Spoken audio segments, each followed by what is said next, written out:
Palantir is fighting back. The recent controversy over a potential £400 million contract with the NHS has been under a lot of scrutiny. They haven't gotten the contract, and the NHS has been really weary of giving it to any one company as like, hey, here's 400 million euros, go figure it out, or 400 million pounds. They've been thinking of dividing it into little different parts and little different pieces. Now, Palantir has been rumored to get this contract because they started working with the NHS back in December of 2020 when COVID happened.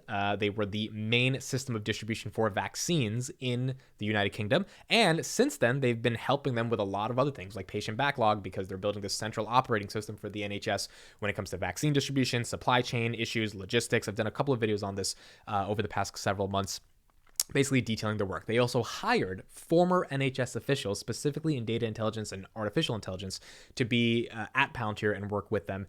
Their largest office is now in the United Kingdom. Yet, there are advocacy groups in the UK that simply think Palantir is the most evil company in the world. The fact that Peter Thiel supported Trump and Peter Thiel is a co-founder of the company means that for some reason, Palantir is now this company that wants to spy and take all of your data, and they don't want the NHS to give Palantir this deal. Now, we don't know what's going to happen with this deal. We don't know if they're going to get it. We don't know if it's going to be split into little chunks and pieces. We don't know if, many different vendors are going to get it. The problem with a bunch of different vendors getting it is that you don't have a unified operating system. You have all these different missing pieces and parts, which is like kind of why the NHS backlog system is so messed up, right? If you're going to nationalize healthcare, you have to at least have the data and the technology infrastructure to support it. It can't be as decompartmentalized in all these different places. So it has to make sense. That's what Palantir was supposed to be able to do. All the pushback coming is bad for Palantir, primarily from a PR perspective. So they put out an article. They're fighting back. They put out an article called Understanding Our Work with the NHS. I want to read a couple parts from it. And basically they're talking about the fact that these people that are complaining have no idea what Palantir does, which is the most infuriating part of investing in this company. Because it's like, oh my goodness, their tech is phenomenal. They can absolutely grow, but then they have these stupid PR issues that makes it insane where you think like, what do people not read? Like, how are they just saying these blatantly wrong things when it comes to Palantir?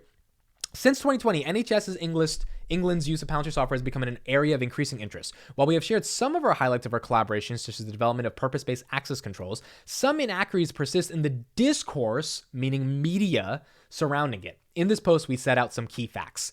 This is not propaganda. These are facts. There's facts and there's fiction. A lot of the anti-capitalist nonsense coming out from people in the UK basically saying that Palantir is this evil structure that we need to destroy is what that is. Anti-capitalist nonsense. They just don't want to see a company thrive because they think a company is going to become too powerful and then it's going to have too much control without recognizing that the reason they get to have their beautiful Starbucks every morning is because Starbucks has power, because Starbucks built economies of scale, because it can actually cost $4 because they do all the heavy lifting of the supply chain and the labor to be able to get you that coffee in your hands.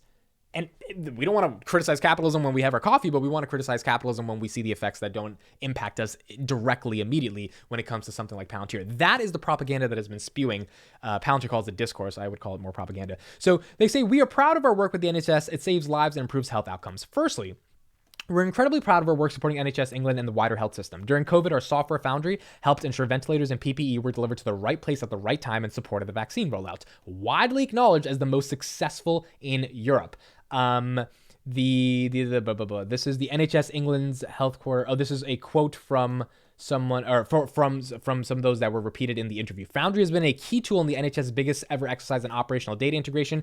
It provided, in the repeated words of those people that were interviewed who were working with the software itself in different hospitals, a single source of truth for what was happening with the vaccine rollout. From where supplies were to where they had been jabbed and where uptake was low, it meant, as one interviewee put it, that the data could be seen by the vaccination sites, the same version of truth as was being seen by Skipton Health, which is NHS England headquarters.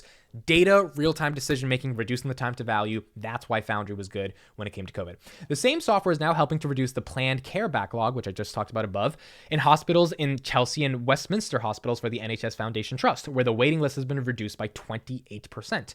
The solution has been a game changer for me. It's helping me to do my job faster and more efficiently and has reduced my administrative burden.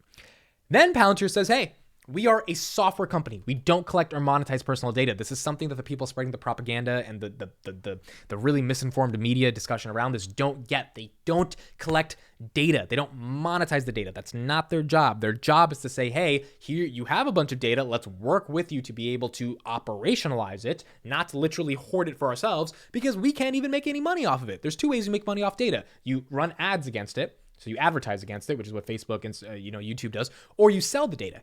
Palantir's not selling the data to anybody. Who's going to sell the data? Who's buying this data? No one's buying this data, and they're not monetizing it with ads, so the data is worthless. It's the shovels to dig the gold, not the gold itself, which is the actual gold for Palantir. It's still shovels.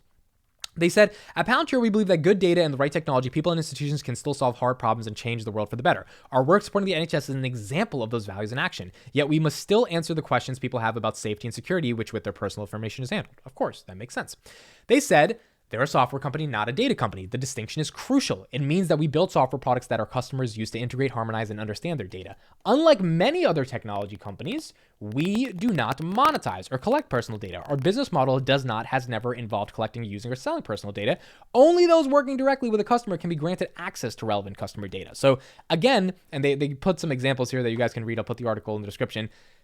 They're like, hey, we don't really have to keep proving this. You can look at all of the clients that have worked with us. We've worked with a lot of important people. We don't use the data in a bad way. We actually protect it. Our heritage means that our products have the highest standards when it comes to data protection, security, and ethics, not the lowest standards by selling your data to monetize it or make ads.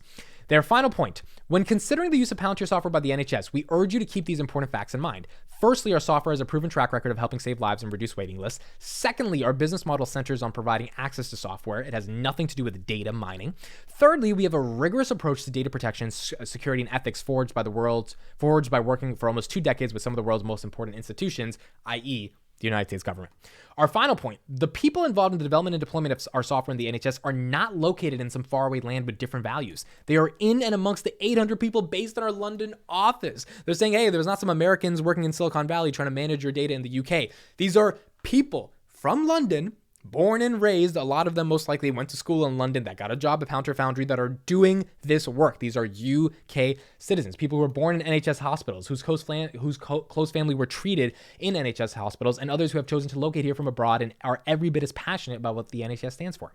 We work for Palantir because it exists to help the most important organizations solve their biggest challenges, and we know that when it comes to the UK, there is no more important institution than the NHS. Look, at the end of the day, as a Palantir shareholder and investor, this is annoying. This is a problem that we're going to have to deal with. But it is one of those things where it's like, if they can figure out this PR issue, and it's just hard, man, because when you're fighting against companies that are well-funded to be able to spread media campaign. I didn't understand how important the media was when I was little. As I've become a member of the media in my own little small YouTube channel, I've started to realize what the media really is. And the media is the access for information. I understand a little bit more why, Elon cared about buying Twitter. It's like, if you control the means of how people get information, you control everything. Everything. It's why companies make hundreds of billions off advertising. If you're able to show people certain things and they buy it or they're influenced by it. It's why influencer marketing is the thing. It's why people are building their own personal brands. There's a lot of good positivity to it.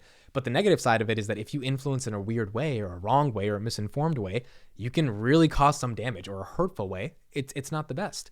And so with Palantir and the misinformation that's going around about their company, at the end of the day, by these people that think they know what's right when they don't know the tech, when they don't know the facts, it's sad. It's pretty sad. As a Palantir shareholder, all you can hope is that Palantir starts to propagandize their narrative, their message, and I think they have to do better than an article, to be honest. I think they got to do some really high-level stuff to get this message out there into the world. But if they do this, hopefully we get some more deals. I mean, you got 800 people working in the NHS. You've shown proven results, in the UK. You've shown proven results for the NHS. At some level, if they don't get the deal, it's just like, I don't know what more they could have done. I mean, they hired people from the NHS. Like, they're doing what they need to do to get a deal.